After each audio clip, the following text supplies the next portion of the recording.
Have you ever had a really big task to tackle?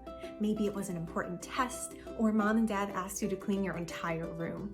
When faced with a large task like this, it's easy to feel overwhelmed or unsure of where to start.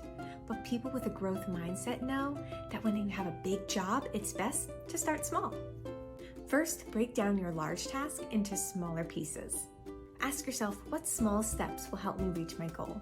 For example, if my goal is to clean my room, my small steps might be make the bed, put away clothes, and put away toys. You might find it helpful to write these down almost like a checklist. Next, choose one thing to complete right away. Don't put it off. Trust me, the sooner you get started, the better you will feel. Once you've completed the first part, check in with yourself. Ask, how did it go? And do I need a break or can I keep going? If you need a break, take it. But most people find that once they get started, they get into a groove. Tell yourself, I can do this. And remember that all that hard work is helping to grow your brain. If you're trying to do big things, taking small steps will take you far.